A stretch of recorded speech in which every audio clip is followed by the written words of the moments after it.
Welcome to our channel. Today we how to uninstall Claude app on macOS step by step clearly. To uninstall the Claude app on macOS, start by closing the application if it's currently running. Locate the Finder icon in your dock and click on it to open a new Finder window. In the Finder sidebar, select Applications to view all installed applications on your Mac. Scroll through the list to find the Claude app.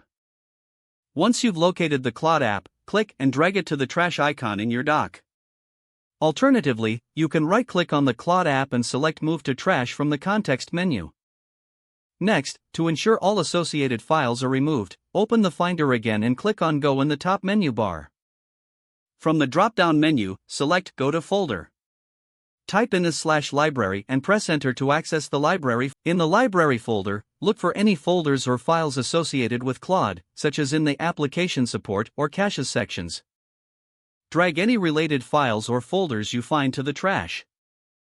After removing all associated files, go back to the trash and right-click on it. Select Empty Trash to permanently delete the Claude app and its associated files. To confirm the uninstallation, you can use the Spotlight search by pressing Command and Space together. Type Claude and see if any app or files related to Claude appear. If nothing shows up, the uninstallation was successful. Finally, restart your Mac to ensure that all changes take effect. If the page does not load, refresh the browser or try again in a private or incognito window. Make sure you are using the correct email address, then retype it carefully to avoid small typos.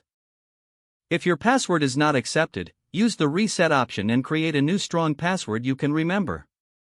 Check your spam folder for verification or security emails, then complete any requested confirmation steps. Enable two-factor authentication if available to improve account security and reduce unauthorized access risk.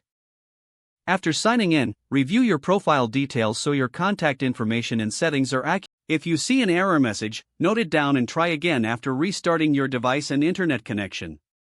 Log out when you finish, especially on shared devices, to keep your account and payment information secure. If the page does not load, refresh the browser or try again in a private or incognito window. Make sure you are using the correct email address, then retype it carefully to avoid small typos. If your password is not accepted, use the reset option and create a new strong password you can remember. Check your spam folder for verification or security emails, then complete any requested. Don't forget to like this video and subscribe to our channel for more step-by-step tech guides.